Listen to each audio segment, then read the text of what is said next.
जय हिंद राष्ट्रबंधुओं। मैं डॉक्टर कुमावत जयपुर राजस्थान से। आज अपन चर्चा करते हैं अपने शरीर की जो रोग प्रतिरोधक क्षमता है वो कैसे कम हुई। तो अपन अपने पूर्वजों का जो इतिहास देखते हैं तो वो काफ़ी बीमारियों से दूर रहते थे और बिल्कुल आज भी अगर बुज़ुर्गों को देखें और जो युवा पीढ़ी है उससे तुलना की जाए तो काफ़ी आपको ऐसे चीज़ें मिलेंगी जो आज भी जो बुज़ुर्ग हैं, मेरे जैसे जो वृद्ध आदमी हैं, उनकी इम्यूनिटी युवाओं से भी ज़्यादा है।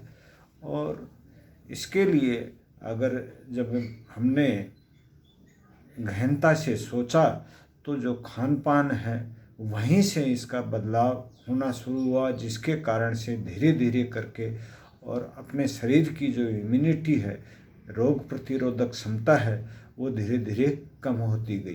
कहते हैं 100 में से 90 बीमारियों की जो जड़ है वो पेट से शुरू होती है।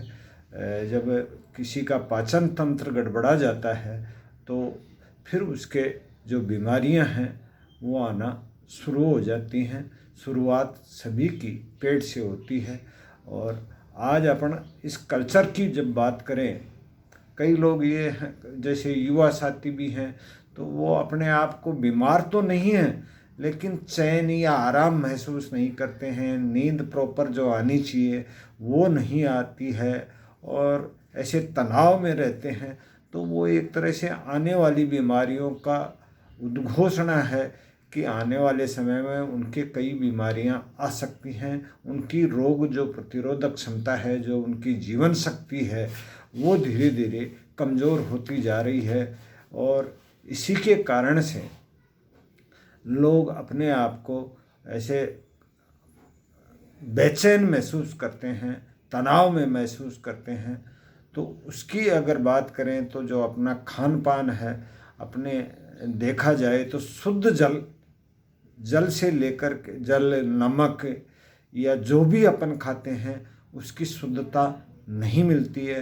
हो सकता है अपन ये सोच करके खाते हैं कि अपन तो कोई भी चीज़ ताज़ा खा रहे हैं, नमक भी टाटा का ले रहे हैं या कोई ब्रांडेड कंपनी का ले रहे हैं, लेकिन उस नमक में जो न्यूट्रिएंट्स होते हैं उनका कोई लेना देना नहीं होता है। उस शुद्धता के चक्कर में उस नमक के उस न्यूट्रिएंट्स को भी साफ कर दिया जाता है। जल की बात करें तो जल अपन जो प्राकृतिक स्रोतों से जो जल लेते थे उसको अपने जो पूर्वजों के जो शुद्ध करने के तरीके थे उनको काम में लेकर के मिट्टी के घड़े में पानी रख कर के उसको पीते थे। तो उसमें जो न्यूट्रिएंट्स होते थे वो आज जल में भी नहीं हैं। ये आरओ सिस्टम जो आया है वो एक तरह से ऐसा आया है, उस जल को शुद्ध करने के लिए ऐसे ऐसे केमिकल्स का उपयोग किया जाता है जिससे वो कई तरह के न्यूट्रिएंट्स को भी बिल्कुल ख़त्म कर देता है। तो ये जो जिसे अपन आज जब बात होती है कि जो अपन भोजन लेते हैं तो भोजन में भी अगर तुलना की जाए तो आज से 30 साल पहले एक कटोरी दाल में जो पोषक तत्व, जो न्यूट्रिएंट्स होते थे, वो आज 4 कटोरी दाल में भी नहीं मिल रहे हैं। तो जो अपन खा रहे हैं तो केवल एक दाल खा रहे हैं, उसमें जो न्यूट्रिएंट्स हैं या विटामिन्स हैं उनका पूरी तरह से अभाव है। उनका जो तैयार करने का जो प्रोसेस है वो भी इस तरह का हो गया, उसमें वो जो न्यूट्रिएंट्स हैं उसके वो दूर हो जाते हैं। दाल मार्केट में जो आती हैं पॉलिश्ड आती हैं। चावल की बात करें तो चावल भी जो पहले आते थे, आज उसकी धुलाई या उसका जो साफ करने का जो प्रोसेस है उससे उसके जो न्यूट्रिएंट्स हैं वो अलग हो जाते हैं। गेहूं की बात करें तो गेहूं का जो आटा आज मार्केट में आता है जिसके ऊपर लिखा हुआ होता है कि उसकी एक्सपायरी डेट 3 महीने बाद की है, लेकिन उसको जो तैयार करने का जो प्रोसेस है वो प्रोसेस ही ऐसा हो गया। अब उसमें उसका जो छिलका है उसको बिल्कुल साफ करके केवल उस आटे की मैदा के रूप में उसको तैयार किया जाता है। तो उसमें जो पोषक तत्व हैं वो बिल्कुल ही ख़त्म हो जाते हैं, केवल अपन नाम से आटा खाते हैं। कई लोग कहते हैं साहब हम तो गेहूं से आटा तैयार करवा के खाते हैं। तो गेहूं में जो आज मार्केट में आ रहे हैं बिल्कुल साफ तरीके के, बिल्कुल साफ करके, और उनका जो ऊपर का छिलका है जिसमें बहुत ज़्यादा मात्रा में न्यूट्रिएंट्स और फाइबर होता है, उसको बिल्कुल साफ कर दिया जाता है। दिखने में बिल्कुल ऐसे बहुत बढ़िया सफ़ेद झक गेहूँ दिखते हैं, लेकिन अपन ने वो जो पोषक तत्व अपने को उस गेहूं से मिलते थे वो पूरी तरह से अपन ने खो दिया है। और एक तैयार करके अपन जो आटा खा रहे हैं उसमें वो पोषक तत्व का अभाव है। तो इसलिए दिन प्रतिदिन अपने जो शरीर की रोग प्रतिरोधक क्षमता है वो गिरती जाती है। और जैसे बात करते हैं आयरन की कमी, ज़्यादातर महिलाओं में आयरन की कमी महसूस होती है। तो इसके पीछे भी कई कारण हैं, जिससे जैसे पालक में आयरन बताया जाता है, लेकिन उस पालक के डीएनए को ही बदल दिया गया, वो पहले वाला पालक ही नहीं है। ज़मीन में भी आयरन, जिंक ऐसी चीज़ों का अभाव है। अभी पिछले दिनों हमारे प्रधानमंत्री जी ने आह्वान किया कि जो ज़मीन के जो पोषक तत्व हैं उनकी जांच करवाई जाए, लेकिन जो किसान है वो भी बिल्कुल अंधा होकर के केवल पैदावार बढ़ाने के चक्कर में कई तरह के उसमें यूरिया, डीएपी ऐसे केमिकल डाल करके ज़मीन की हालत ऐसी कर दी, अब वो पोषक तत्वों के अभाव में जूझ रही है। तो जो पैदावार हो रही है उसमें पोषक तत्व कहाँ से आएंगे।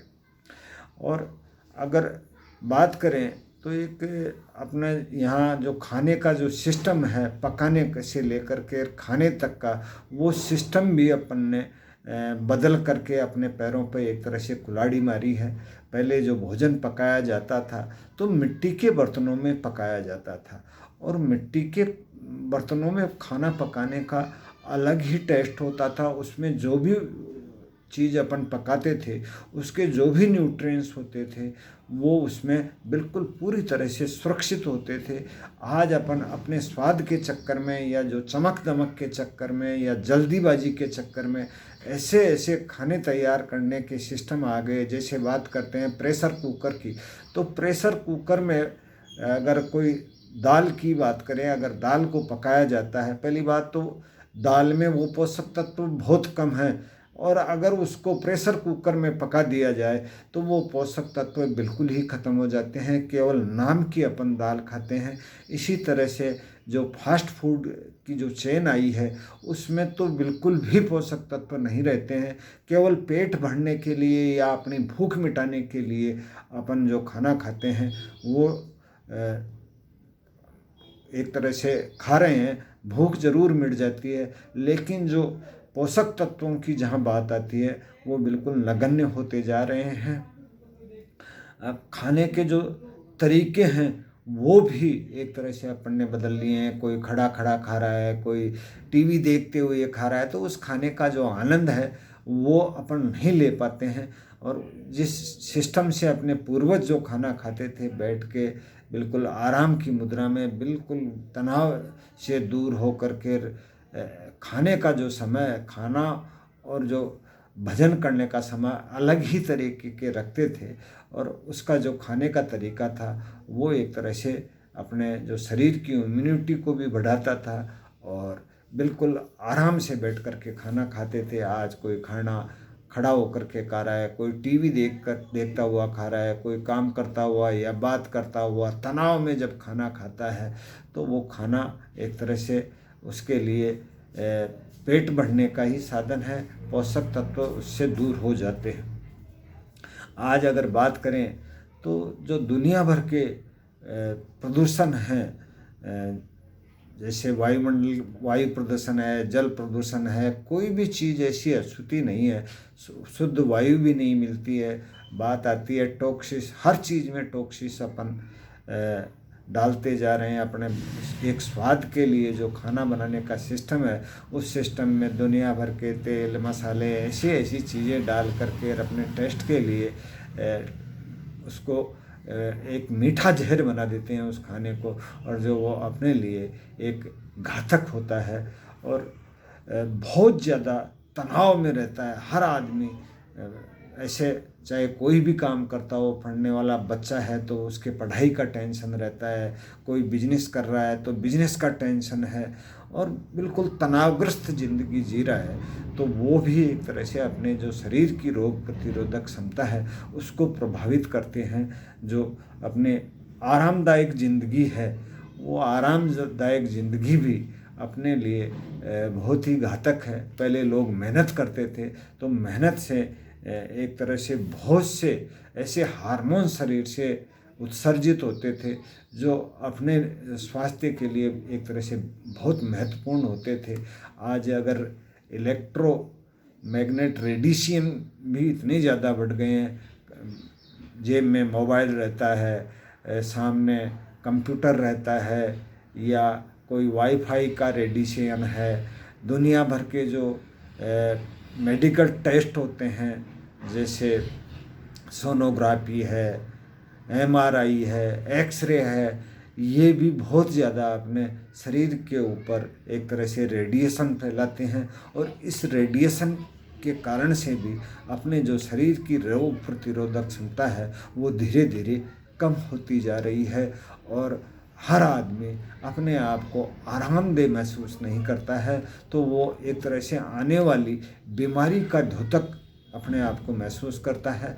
और अगर बात करें, अपन एक उदाहरण लेते हैं कि जिंक जो है वो न्यूट्रिएंट्स ही है, तो जिंक की अगर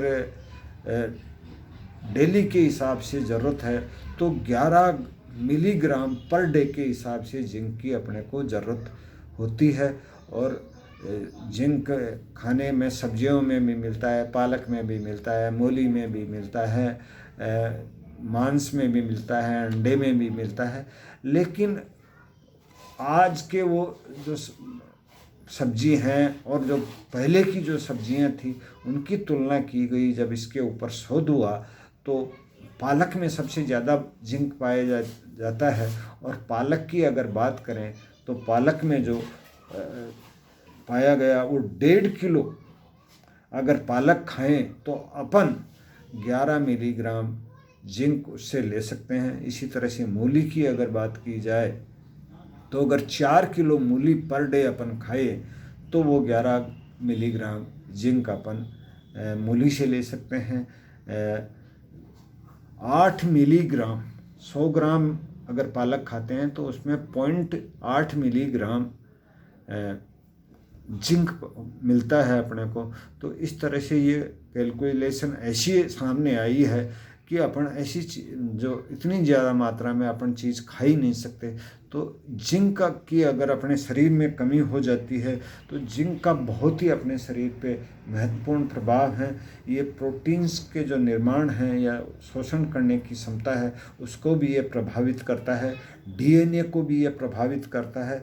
300 से ज़्यादा एंजाइम के निर्माण में भी ये एक तरह से महत्वपूर्ण भूमिका निभाता है। और जो दिमाग की जो तनाव की जो समस्या है वो भी इस जिंक की कमी के कारण से अपने शरीर में हो जाती है।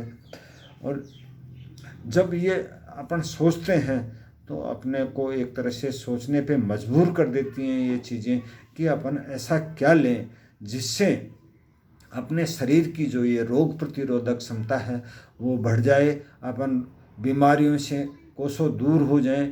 तो जो मार्केट की बात करें, जो मेडिसिन मार्केट है, तो उसमें बहुत से ऐसे फूड सप्लीमेंट्स के नाम से कई चीज़ें आ रही हैं जिनमें उसके टेस्ट बढ़ाने के लिए या कई चीज़ें मिलाकर के नाम मात्र के न्यूट्रिएंट्स और विटामिन्स ये मिलते हैं। मैं एक होम्योपैथिक चिकित्सक होने के नाते मैंने जब इन चीज़ों पे थोड़ा गहराई से सोचा, और पहले मैं एक कंपनी का न्यूट्रालाइट डेली के नाम से एक प्रोडक्ट था, वो मैं सभी मरीजों को दिया करता था, उससे काफ़ी राहत महसूस करते थे। लेकिन मैंने एक गोइंग कंपनी का न्यूट्रोम्यूनो नाम के एक पाउडर फॉर्म में एक प्रोडक्ट आता है, जो इस पाउडर की मैंने जो खासियत देखी, मैं जिस भी मरीज़ को इसको दिया तो वो एक तरह से जो मेरा इलाज था उसकी जो प्रोसेस था, जैसे कोई मरीज में 1 महीने में आराम आता था, तो वो 15 दिन में ही वो बीमारी कवर हो जाती है। और कई ऐसे उदाहरण हैं। मैंने अभी एक मेरे मित्र ही हैं, उनको उनके पैरालिसिस की समस्या थी और मैं लगभग 3 महीने से उनको इलाज दे रहा था। तो उसमें कोई ऐसे विशेष उपचार नहीं हो पाया था। हालांकि सुधार तो था, लेकिन जैसा मैं चाह रहा था वैसा नहीं हो पा रहा था। तो मैंने उनको 15-20 दिन पहले ही ये गोइंग कंपनी का न्यूट्रोमिनो के नाम से जो पाउडर फॉर्म में एक प्रोडक्ट आता है वो उसको दिया, और 15 दिन में उसके रिजल्ट एकदम से ऐसे आश्चर्यचकित कर दिए कि वो या तो बेड पे ही रहता था और वो उठ कर के 15 दिन में चलना फिरना शुरू कर दिया। तो मेरे को इस प्रोडक्ट पे थोड़ा सा फेथ हुआ। मैंने इसकी गहराई में जा कर के सोचा, इसकी जैसे कई चीज़ें, इसकी जानकारी हासिल करने की कोशिश की। तो उसमें 15 से ज़्यादा जड़ी बूटियाँ जो अपने पूर्वज आयुर्वेद के में काम में लिया करते थे, उन सभी से ये प्रोडक्ट तैयार किया गया है, पाया गया। और इसमें 44 तरह के न्यूट्रिएंट्स पाए गए, विटामिन्स इसमें प्रचुर मात्रा में पाए गए, जिससे कोई भी अगर कोई दवा ले रहा है और उसके साथ में अगर ये प्रोडक्ट दिया जाए तो उस दवा का जो इफ़ेक्ट है वो शरीर में डबल हो जाता है। ये मैंने महसूस किया। और अगर इसकी बात की जाए तो ये प्रोडक्ट गोइंग कंपनी का एक बेहतर प्रोडक्ट है, एक यूनिक प्रोडक्ट है। मार्केट में जो भी मिल रहे हैं फूड सप्लीमेंट के नाम से जो प्रोडक्ट मिल रहे हैं, उनमें बेहतर क्वालिटी का प्रोडक्ट ये मेरी नज़र में है। और इसके बेहतर आपको रिजल्ट भी मिलेंगे अगर आप इसको यूज में लेते हैं। तो एक बार इसको, ये ऑनलाइन अमेज़ॉन फ्लिपकार्ट पे भी अवेलेबल है, और जो नेक्स्ट मनी के बिजनेस पार्टनर हैं उनके लिए ये एक बहुत ही सस्ते रूप में उपलब्ध है। वैसे इसकी MRP की अगर बात की जाए तो 1250 रुपये की इसकी MRP है, लेकिन जो नेक्स्ट मनी के यूज़र हैं उनके लिए ये 999 रुपये में उपलब्ध है। तो इसको अगर आप किसी को भी एक तरह से 1 साल से लेकर के और वयोवृद्ध आदमी को भी इसको देंगे तो सारे न्यूट्रिएंट्स, विटामिन्स ये इसमें प्रचुर मात्रा में होने के कारण से उसके स्वास्थ्य में बहुत ही लाभदायक रहेगा। जय हिंद, जय राष्ट्रबंधु।